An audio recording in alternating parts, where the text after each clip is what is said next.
Hi, my guest today is George Brooks. George is a counselor. I'm going to read this actually. A lot to remember. It is, yeah. George is a counselor, trainer, and supervisor. He trains psychologists at Manchester University and worldwide. And he's got a loads of experience of working with young people, primarily, I'll not say primarily, but quite a lot of them are from the 11 to 19 age groups. But he Yeah. also does work with young adults as well. But today we're going to focus on the work that he does with the 11 to 19-year-olds, because I think a lot of people have a big interest in that area. So welcome, George. Thank you. It's good to be here. And did I miss anything out of that No, introduction? I think no, I think that was a really good introduction. Oh, yeah. Okay, then. That's me summed up. Right. No, I think you're so much more than what I've just said there. You got a vast experience. That I don't think that just give a little glimpse of you, I think. Right. So, George, what actually got you into the area of working with young people from primarily 11 to 19? What led you to that area? Mhm. Right. Well, I was a teacher in my old life. So I qualified as a teacher in 1980, Mhm. and went to work in a school in Liverpool, in inner city Liverpool, at the time of the Toxteth riots. I don't know whether your listeners will remember that time, but it was an interesting time to kind of join education and get into school. Um, and I remember there were an enormous amount of challenges working in that school, and I ended up working there for about 20 years. Mhm. Initially doing teaching. I was a PE teacher, and then really getting more involved in pastoral work. And I became more interested, I guess, in children's minds Mhm. rather than their physical abilities, Yeah. as a PE teacher. And I remember working with a young man who was in year 11, and he came to me and he said, um, I think my girlfriend's dad is going to kill me. And Mhm. I thought, right, okay, this is a big one for a teacher. Why would that be the case? And he said, because I've got his daughter pregnant. And I thought, this is beyond my skill set. They didn't teach you how to deal with stuff like that at teacher training college. And I thought I better go and find out how I might, upskill myself. And I went and did a training course with a guy who was involved in delivering therapeutic work to victims of Hillsborough. Yeah. Um, and he really did fill me with enthusiasm for doing that kind of work. So I trained as a counsellor initially, Mhm. and very quickly began to do therapeutic work in the school that I was teaching in. Um, and it's almost like that dual role between being a teacher and being a counsellor, which is quite a challenging role. But we set up a counselling service, and other schools got to know about that, and then other schools asked if I could go and advise them about counselling services. And long story short, I ended up, my main business now is running and delivering counselling services in schools across Liverpool, Wirral, Ellesmere Port, primarily. So we're in 10 schools. I've got the six staff, six people who work with me delivering counselling, psychotherapy in schools. Most of my staff are EFT trained. They've all done the training with me or with somebody else. I, I think that I got into EFT primarily because I read an article by Christine Moran. Mhm. Um, this is years ago now, and she talked about how she was using EFT in schools, and how it had helped her to work within these short-term therapeutic spaces where you only get maximum 6 sessions. You might even only get a couple of sessions, and she was able to do quite shockingly brilliant work from what she was saying. And I got really interested because as an ex-teacher, you're kind of solution focused. You're a little bit like, how do we solve that problem? And I did the training with her. I did 1 and 2 with her, and took that back into my work as a counsellor in the schools that we were already in. And then, as I say, I trained other counsellors as well, and I've been training counsellors, and anybody else who wants to come along and listen to me ever since.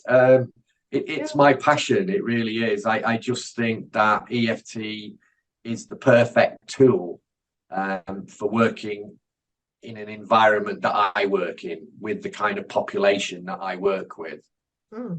Well, it does beg the question, what happened to that child? I have several questions, yeah. But what happened to that child who said he was going to be murdered? No, he wasn't. Of course not. I was hoping that would be he was fine. Yeah, I think it was a figure of speech. Yeah. But you can imagine, can't you? It's a child comes and says that to you. And actually I knew who he was talking about. And this is a very scary man he was talking about. So you can imagine how the level of emotion a young person would have in them circumstances. But from your point of view, it's a big motivational force. It was. You know, it give you that motivation. I need to have these skills to be able to help people. And as you say, your path has led you down that wonderful path that you've come to EFT. And as you know, and as you stated there, the benefits being it's a very effective, fast, results orientated technique, which when you're in schools, there's going to be a lot of time pressure there, really, isn't it? You know? Yes, absolutely. I want to also say that that was what got me going. And then I went to do level 3, and I went to do level 3 with you. And I did my trainer qualification with you as well. And I kind of what I really liked was that your approach was for me, it was a good fit. It was a clinical approach. It was a really rigorous and thorough approach, and it really helped to hone my skills. And I was able to take those back into those settings. And I feel like, even today, I was working with someone today, and she was saying that she'd had an operation and she was awake during the operation, and she'd been traumatized by this operation. And so I feel quite confident now that that's something that I can work with. I've got my trauma training. I feel really confident in the use of EFT. And so I feel like I can go and help her to process that trauma within a framework, of course, keeping it safe, and meeting her where she is. But I do feel really confident that I can do that kind of work in a space which doesn't give you a lot of time. We do 6 sessions, and that's all we get. But the interesting, just with that case you mentioned there, the thing is, she's had that trauma. She survived the trauma. And so you're not really working with that trauma itself. You're working with the database, the unprocessed emotions from that event. And the beauty of EFT, one of the ways of looking at it is it's like pressing an update button in our system, saying, update the databases. That event is finished, And EFT very beautifully does that. It's like it just fuels, or whatever way you think of it, and gets the system, your system, to naturally process out that event, because it isn't happening now, but her body would have been reacting as if it still was. And I can only imagine what level of emotion she would have had there You know, if you're having an operation, you can't escape. You're trapped. You're feeling helpless. You're feeling powerless. Potentially some huge emotion. Mhm. And they're the things that you work on, aren't they? You don't work with the experience. That's not the thing you work with. The trauma isn't what happened.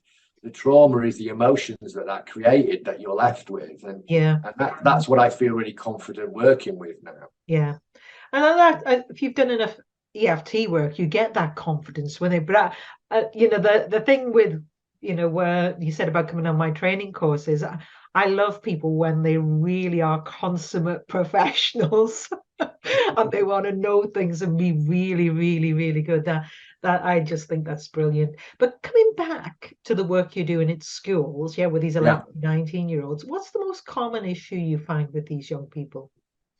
At the moment, by far the biggest presenting problem, and Yeah. you know, I'll say something about presenting problems, but Mhm. is anxiety. I think it's probably, well, last year we worked with about 500 children Mhm. in year 7 to 13. Yeah. And I would say that 3 times, maybe even 4 times as many people present with anxiety than any other issue. Mhm. And when you think about, you know, all the other issues in the past in schools, you would have had a high concentration of people coming to service with depression, you know, with anger, conduct problems. But nowadays, it's anxiety. The thing about it is that's a presenting problem, Yeah. and depending on how you construct anxiety, Mhm. um, depends on how you understand what's going on for a particular child or young person. So, you know, often what I find, and I did that today with a young person, was that she has huge amounts of anxiety, but her anxiety is really due to the fact that for about 3 years, since the breakup of her mum and dad's marriage, Mhm. she has bottled up all of her emotions. Yeah. Mhm. So her anxiety is coming from the fact that she's got all these unresolved, unprocessed emotions, and that's creating the problem for her. And so for me, the real problem isn't anxiety. The real problem is unresolved emotions. And you and I know we've got the tool. There Yeah. it is. You know, if you want to resolve an emotion that's got stuck, what Mm. better tool could you use than EFT? So we've talked about that today. I saw for the first time, and we got there quite quickly, trying Mm. to understand what the real problem was, you know. Yeah. But for me, it wasn't anxiety; it was unresolved emotion. Oh, yeah. The question there to find that would be what was happening in your life when this started, isn't it? But I don't know if you asked that question, but it really isn't. All right. Because you often see something happens and then we get a certain problem. Yeah. And there you have a young person who couldn't really, they didn't have a way to release anything, you know, by the sound of it. And therefore the pushing down. Now, I always say to people, if we could push things down, push all our emotions down, and there was no impact from that, that'd be fabulous. Yeah, Push it all down, yeah, but it comes out in some way. And there you had it coming out in the anxiety, whatever she was yeah. experiencing. I suppose a sense of not feeling safe at any point in time. Was it firing off in a lot of different places that for her? Do you know, when you got to it, we talk about that core event, don't we? And if we talk about it in relation to trauma, I think the trauma for her wasn't that they broke up. The trauma for her was that um, she was daddy's girl, Right. and he left and Oh, that, abandoned her. yeah, yeah. And I mean, it's that abandonment that yeah, she's left with, all the mhm, feelings around that. So yeah. that's what we will go and work with. Yeah. I mean that is a pretty big emotional thing to have happen, isn't it? If you feel abandoned by a parent, you know, and it is resolvable. It Um, is. yeah. How is she now? How is she? You know, I Well, suppose you saw her today. Did you manage to do anything to begin to process no, yet? really, we were just trying to understand the problem Yeah. today, and you know, giving her some space and time to understand what's been going on. I think that if you work therapeutically with people, if you don't give time and space to help them to understand why they feel the way they do, that the healing part of the work doesn't always work as effectively. That people, we have to have meaning, don't we? We have to have understanding. Yeah. Well, it's just, it's empowering to a person to understand why they are where they are, isn't it? Yeah, that's the psychoeducation part of it, or the normalizing in a way that she's in the place she should be with what she's experienced, that there's nothing unusual about that woman had what's happened to her happen. And people get great relief knowing that they're not the one and only with that problem. Yeah, absolutely. Yeah. I think that makes a huge difference. It a lot of people come to, particularly young people, come to therapy thinking there's something wrong with them. Yeah. No, I mean intrinsically that there's something wrong with them. They've got a mental health problem, and I think often what they have is a difficulty in processing emotions around the things that happen to them and making meaning and understanding what's happened. But we're not taught that, are we? We're not taught to deal with emotional things. They're in the UK, there can even be the stiff upper lip thing going on, isn't it? And I'm sure in many other countries, the stiff upper lip, in other words, push it down, get on with life. Yeah. And that can lead to that. I've had clients come in the past and they've told me, I normally am a really strong person, but now I'm an utter wreck. And what I redefined it for them. Actually, what I think really happened is you're really good at pushing it down, and it got to a point where you had too much push down. Hence, whilst you're here at this point. It's a massive passion of mine. Particularly, I work in grammar schools. We still have grammar school systems in Wirral. And I work in a boys' grammar particularly, and in fact, I work in both the boys' grammars in here. And it's my passion to get young men talking. Yes. That actually, we have an epidemic of suicide amongst young men in this country, and it's because they don't talk, because they have this idea that talking about things makes them weak and vulnerable and sissy and all of this rubbish, and so trying to help young men to talk is my mission statement in some ways, and I use EFT as part of that process to help people to work through the emotions of that. But for me, get in an environment where people can talk, and you'll know this. EFT is powerful, but without that created space where people feel not judged, where they feel safe, where they feel encouraged, where they feel like you get it. That kind of space, I think that's as equally as healing as EFT, actually.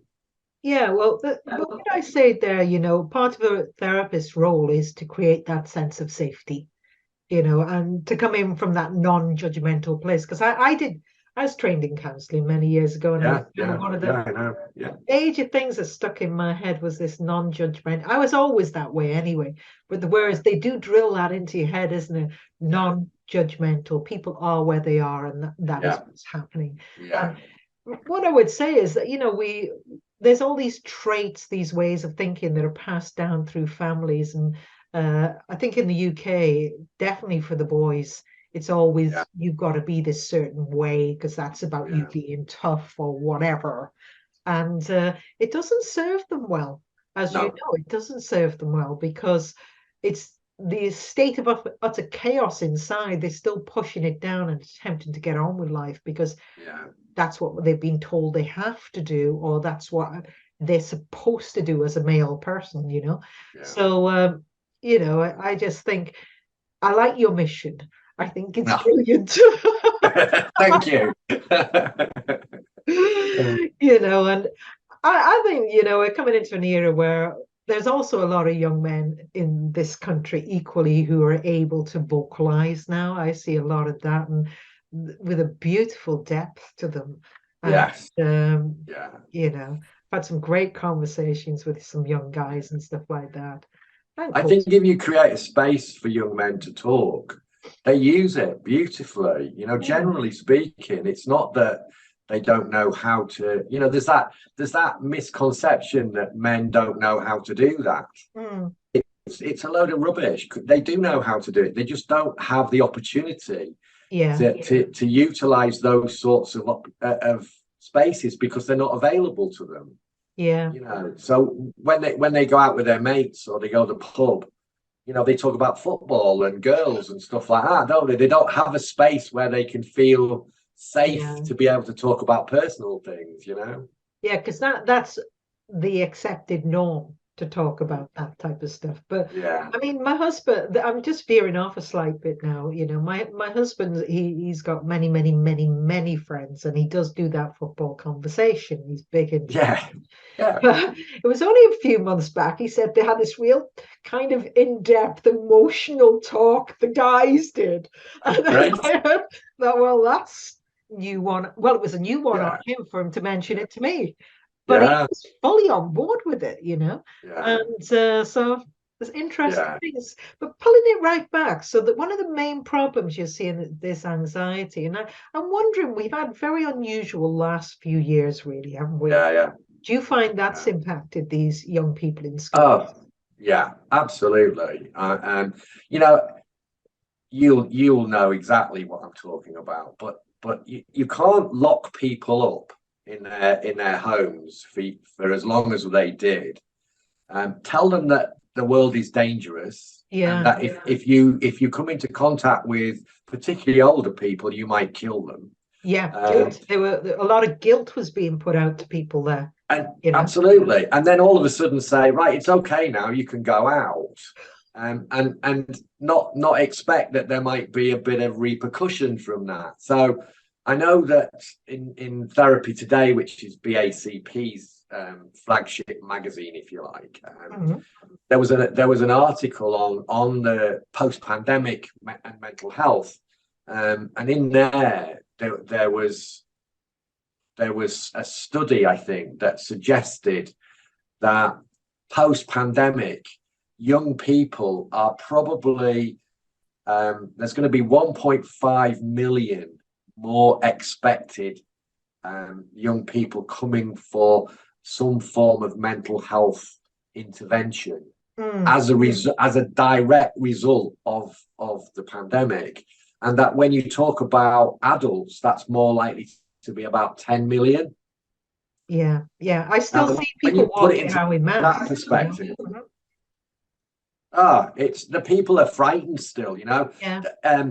School phobia, or you know, children who are struggling to go to school, is you know, as a problem, it's exploded. I mean, there are just so many young people who are struggling to get back into school, and there's no wonder you can't expect that people will go through all of that and then just be able to go back. And you know, educational psychologists are reporting this as an epidemic. School refusers, they're often called, you know, but there are deep psychological reasons why people might be very anxious about going back into society. They're out of practice. You know, if you don't do something for long enough, you get out of practice, don't you? Yeah. Well, there's, you know, the key things is when people were kept in their homes, you know, that can create a feeling of being trapped, you know, and that's a very detrimental emotion. And it can also, you know, with a lot that went on, the feeling of powerlessness or helplessness to do anything about a situation. But equally, if you're putting something over your face, we look into people's faces to see if we're safe, you know, and that's a natural thing we do. And if we can't see, you know, that can be firing up emotion for people, can't it, really? Yeah. I suppose we shouldn't be surprised that anxiety is an epidemic at the moment. And you know, the expression of that anxiety, just one example of that would be school refusing. But I think there's a lot more to that than just school refusers. You know, it really is an epidemic in our in our counselling services across those schools, you know, that Yeah. more and more young men and young women are presenting with that high levels of anxiety. We use a form called a core YP. A core clinical core YP. It's clinical outcomes in routine evaluation, and it's a form that measures well-being in young people, which is the YP bit. It's a well acknowledged and accepted, credible measure for well-being, and it's a Likert scale, 10 statements, and it's not at all, occasionally, sometimes, often, and most of the time responses. And you add it all up, and then your score equates to a band of well-being. And essentially, if you score above 25, you're in the red band, and it would be described as severe distress. And when people are in severe distress, they're less likely to be able to function, they're less likely to be able to regulate their emotions, they're less likely to think straight, they're less likely to respond to things like they normally would. And last year, post-pandemic, was the first year that our average score coming into our service was over 25. So we're saying that on average, children coming to the service are in severe distress when they arrive at service. Far higher than before. I'm gonna, if I'm seeing there's a lot of type of, what you call it, timing issues on the internet connection here. So maybe if you log out for a second and log back in, and we see whether it normalizes itself. Okay. I can hear you properly. It's just the visual is just going a bit funny. Yeah. So if you want to log out and then pop back in, all right, that would be. Should we log out? Yeah, okay. Log out and then come back in on the same link. That would be fabulous. I will be a moment. Yeah. Okay. So hopefully we don't have that time lag right now, because you were getting into some really good stuff there, George. But what you said was, before we just broke off for a second, is the people coming into your service, the young people coming into your service, are coming in at a much higher level of distress now. Yeah. And so there's been impact, massive impact, and we know this. Yeah. But so when you're working with these young people, I'm thinking at the very beginning, when you're kind of giving them psychoeducation to start off with and just finding out what needs to be worked on, do you actually use EFT at that point? Or you know, because you can do conversational EFT, you can chat, you know, do you actually bring it on board at that point, or do you bring it on board later? Yeah, I don't necessarily have a rule about that kind of stuff. I tend to work off the client that I'm sitting with, and so, you know, I suppose I'm intuitive about that as well, and try to understand whether, you know, a conversational tap at the beginning might be a good fit for the particular client that I'm working with, or whether that might be a little bit too much to begin with, and what I need to do is establish rapport and a relationship. So I'm very much trying to attune myself to what I think the client would want to be happening and would be capable of managing at that time. And so sometimes, you know, I might not use EFT at all in the first couple of sessions, and then once I feel like that rapport's there, I might start to introduce the idea of using EFT, because I'm not an EFT practitioner only. I'm a counsellor, and so people come to me for counselling.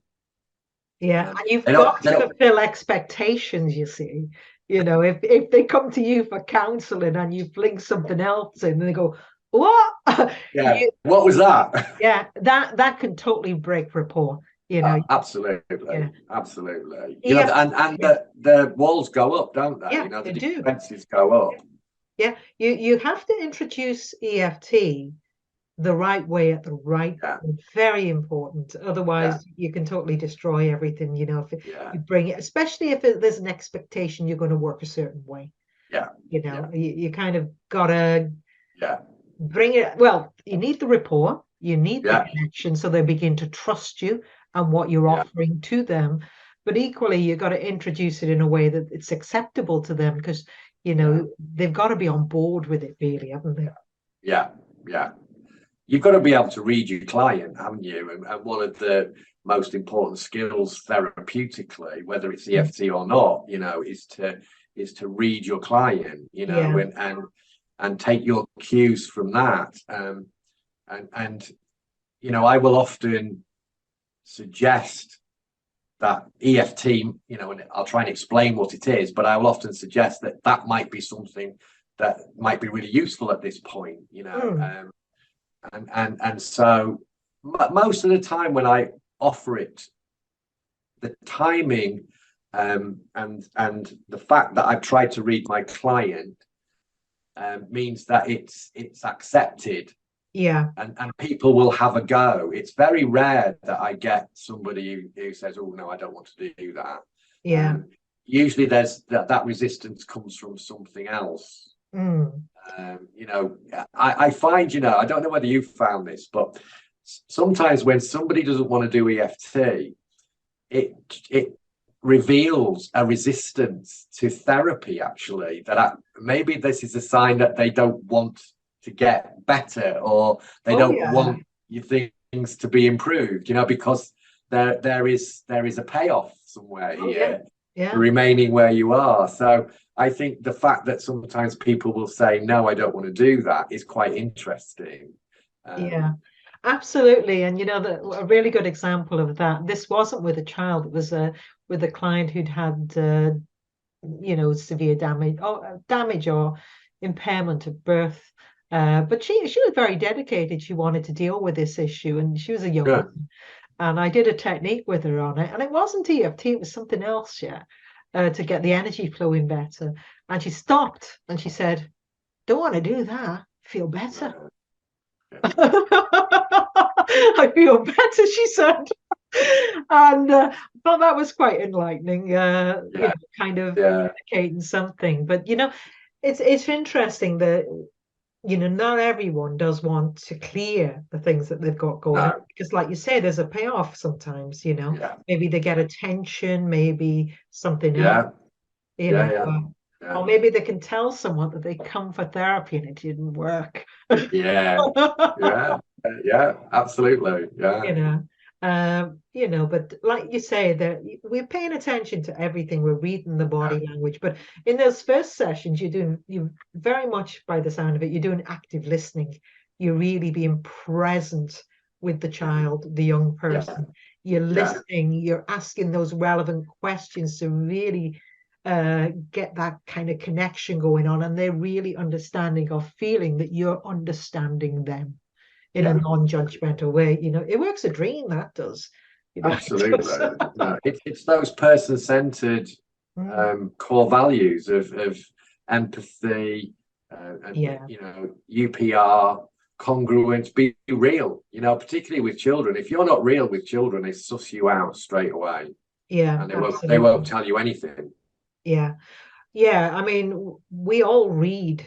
You know, things don't have to be said to us for us to pick up some very big Oh messages, yeah, isn't it? You know, yeah, yeah, and one of the best ways of getting rapport, of course, is to accept their belief system where they currently are. You know, that's a powerful rapport builder.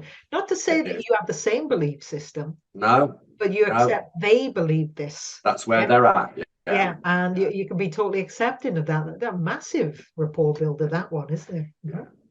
Yeah, Yeah. that's respect. That, I think that's a massive element or ingredient in our work. Is, Mm. you know, the EFT is a powerful tool, but it works far better if it's embedded in those important elements of therapy. You know, Mm. that creates that space. Yeah. It's much more effective in that way. Yeah. So what have you say would be one of the more unusual kind of problems you've come across in the school environment for 11 till 19-year-olds? Mhm. Um, Unusual. I mean, one of the things, and I did a talk on this years and years ago in York. I don't know whether you were there actually. I wasn't, but I'll tell you what you gave the talk on. Was it on self-harm? It was on self-harm, yeah. I have ears everywhere.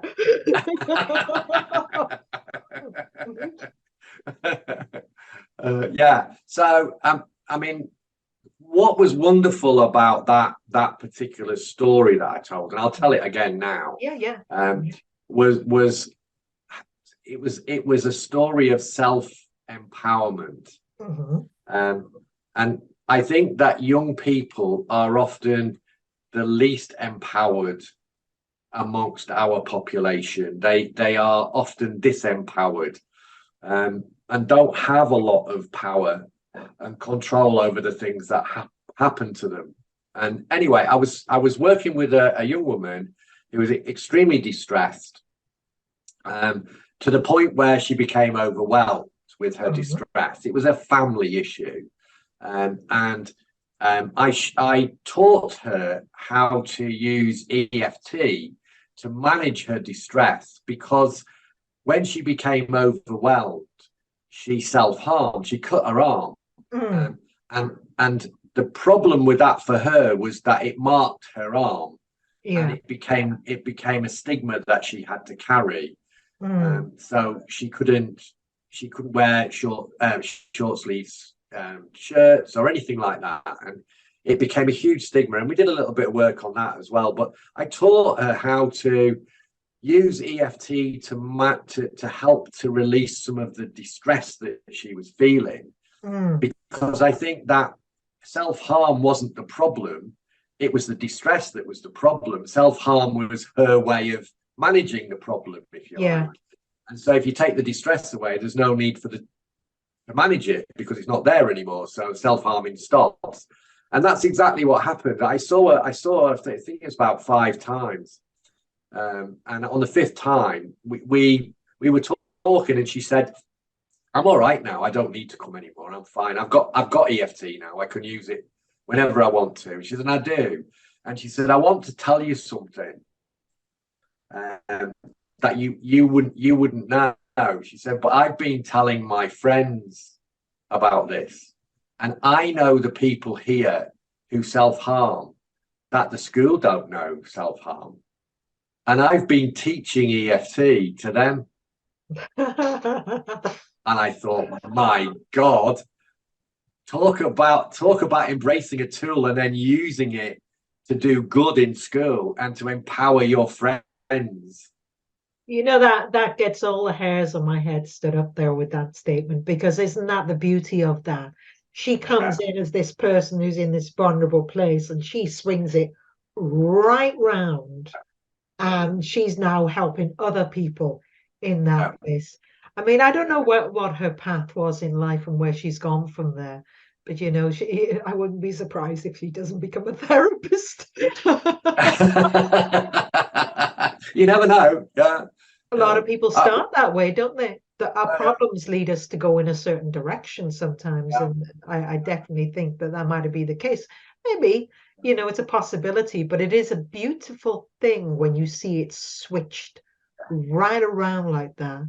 And she's now the person who's helping others, at least then. And I'm sure that knowledge will stay in her mind, you know, and hopefully she's carried it through. But you know, definitely sounds like you helped with the original problem, teaching her that, and then she's gone out there in the world in a beautiful way with it. It felt like a gift to me to say, for her to say that she wanted me to know that. She wanted, I don't know whether it was a thank you or what, but it was definitely, she wanted me to know. Yeah, it's something she should be proud of, isn't it, though? Yeah. Thought to do that. Yeah. And what I would say is, and you know, as a therapist, we have these beautiful moments with the people we're working with. It's actually a win-win, isn't it? When you have, that's one of the reasons I came into this profession. It is a beautiful win win when you see something like that. Yeah. You know, they gain lovely benefit. We gain that lovely feeling that you get when you're part of helping a person get there with that, you know.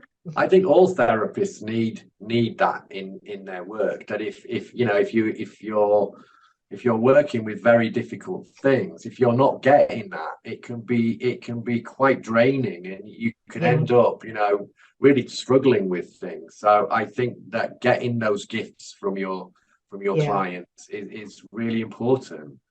And Yeah. I value it to this day, you know. And I've had many of those sorts of reflections that have, you know, helped me to feel good about what I do, which feels Yeah. important.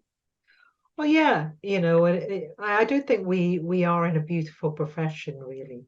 You know, people think that we just sometimes, you know, people have said this to me before. How do you handle that? Being in them room with people talking about their problems all the time. It's not like that at all, is it? Yes, they do talk about the problems, but we see the wonderful moments when they switch it and I don't know, they overcome, they come into a much, and we share that moment with them, really. And I think that's fabulous. Yeah, Yeah. absolutely. With all of that being said, we could go on forever here, George, but I'm not going to keep Yeah. it forever. Well, we're not talking all night then, is it? Are we going to have to stop at Could. some point? We know we could, don't we? But we're not. We said, you know, a lot of people want to get into the kind of work that you're doing. They want to get into schools, you know, and you said you knew ways of getting in there and you put a few ideas out to people. So how would a person who was trained in therapy, EFT especially, how would they get into working in schools? What do they need to do? I don't pretend that it's easy. I don't. Most schools are quite protective of children, and because EFT doesn't have the credentials necessarily that counselling does at this point in time, it's not seen in the same way as being as mainstream, shall we say, as counselling is. So there is a challenge there, but I do think that if you're going to go into schools, I would probably go in with what the problems might be that you could solve for the school. You know, in terms of how you could apply EFT to the problems that the children are facing. So, you know, one classic one that I do a lot of this around exam time is exam stress. Right. You know, applying EFT to exam stress is a you know, and once you're in, then, you know, then the school will I think start to build more confidence in what you're doing. Yeah. So I would find something that the school has as a problem, and try and go in there and demonstrate that you might have a tool that you can teach people that might help them to solve the problem. Yeah. And if you went into the schools, would you be working with the children? I just need to cough. Or would you be demonstrating your stuff to the teachers? Right. So I remember going into a school years and years ago now, and I was interviewed by the head and the deputy, and it was really clear that they weren't going to let me go anywhere near the kids until they had some sort of experience of what I was talking about. And I said, I do EFT. How about I do it with you both now? And I said, what's the biggest problem you've got right now? And they said, too much work and not enough time to do it. And I said, right, perfect. And just started to do some EFT with them. And they both went from, I can't remember what the intensities were, but they were, you know, your 8, 9s, right high up ones. And we started getting into it as well really quickly, why they were, you know, struggling that high in terms of stress. And they experienced it. They could feel the difference that it was making. And so I think that was that experience that I'd put my money where my mouth was, in a way. You know, I'd said, right, come on, let's do it. I'll do it with you two now. And it worked for them. And then they thought, well, if it's working for us, maybe we can let this guy loose on our children. But I think I have the added advantage that I'm a counsellor. So, but if you're not a counsellor, I would go in to solve the problem. I wouldn't go in as a therapist. If you go in as a therapist, it's going to be much more difficult for you because you're competing with counsellors who, at this point, and it's not fair, but they have more credibility. And so you might struggle there. But I think if you go in to solve a problem and you can demonstrate that you can do that, schools are pragmatists, aren't they? That, you know, they want solutions to problems. And go on. I was going to say, who would you? I mean, who would you contact at the school to make that initial inquiry? That's a biggie as well, because I wouldn't contact people who don't have any power to make decisions, because you're wasting your time. Yeah. You need to be talking to someone at senior level, usually somebody on the senior management team, someone at that level who has the power to either make that decision themselves or the power to take that to the people who can make those decisions. So how would you find out who's on the senior management team, the relevant person to connect with? It's dead easy. You just get on their websites and it'll tell you. You know, they list, usually every website will list from head teacher all the way down to newly qualified. They'll list who they are, what their status is, and what they do. I would go maybe for people on the pastoral side of things. Yeah, the pastoral side. And would that be mentioned on the website that they're on the pastoral side? Yeah. Safeguarding leads, people like that, because they are much more aware, much more conversed with this kind of language and this kind of topic. So if you make, and how would you make that initial contact? Would you do it via an email, a letter, or a phone call? How would you do that? Yeah, it's difficult because an email, if you imagine schools probably get this kind of request very regularly. So they tend not to respond even because they get so much of it. So it is difficult, but if you can phone in and see if you can make an appointment with somebody, and that's why I think it's good if you're coming in to solve a problem. I wonder if I might be able to help you with this problem that I think you might have. Would I be able to come in and have a chat with you about it? I think that's probably going to be more effective than sending an email. Because they get so many, Tanya. They just don't even respond to them, most of them. Yeah, I've heard that with people who've wanted to get into schools and that they don't always get a response and they find it very difficult. So with all of that being said, there was another question I had there.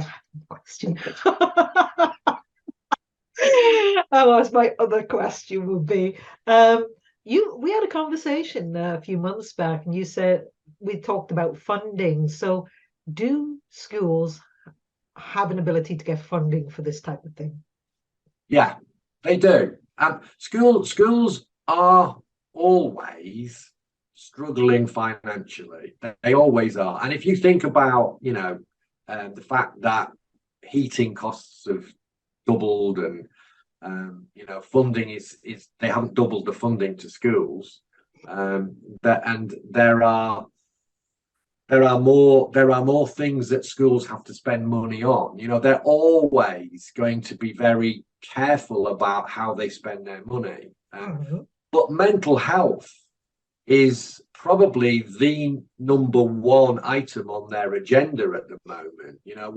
They have a population who are mostly struggling with their mental health. So, and schools always want to do well on the exam results. You know, that's really so important to them getting good Ofsted reports. Yeah. You know, attendance. So if there's a lot of children off school, you know, that's a problem for the school. They will suffer in their Ofsteds if their attendance is poor. So there's another problem that they've got, that, you know, if you look into why their attendance is poor, you might find that EFT might be able to help children to feel more confident to come in. So I think that schools always struggle financially, but if they think something is going to solve that problem, they will spend money on it. So last year, a school came to us and said, you know, we've used traditional services like CAMS and other services, and we really don't feel like we've got what we wanted from those services, and we've heard that your service is a really effective service, and we'd like to use you.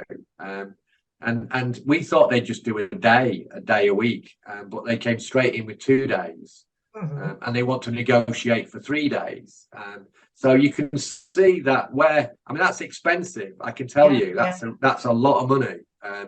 And so where schools feel it's useful, they will often, not every school, but they will often spend that money if they think it's something that's important. And right now, you know, mental health and well-being is the number one item on the agenda, alongside a results-driven industry, which is what they are.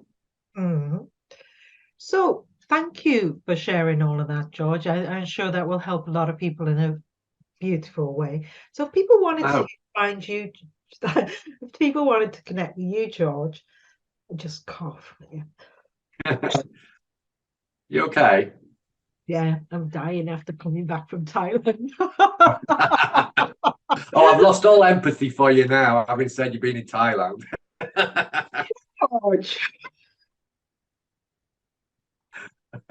It's great over there. But George, if people wanted to contact you and find you and more about your services or whatever you're doing, how would they do that? They can go to my website, www.brookscounselling.com. Oh, sorry, .co.uk. Yeah. And they can always contact me on my email address, which is it's brookscounselling@gmail.com. All right. So thank you for sharing that. I best to go before this cough gets me again. Yeah. I hope you feel better. No. Yeah, I'll say that again just in case I edit it. Yeah, I best to go. Definitely think I need to chill out now. Yeah. But it's been a beautiful conversation, and thank you for sharing all of that with us. And I think it'd be really lovely to find even more people working with these young people, because there's a massive need for this at this moment in time. And you know, if these young people can overcome this now, it opens up their life, doesn't it, really? I think my final kind of message is that children, young people today need the kind of people that are going to be listening to this and want to go and support them. They need them. There's not enough people supporting and working with children, young people's mental health. So the more the merrier. So go for it. All right. Well, with that final statement of go for it, we'll finish. Thank you, George. Thank you. All right. Thank you.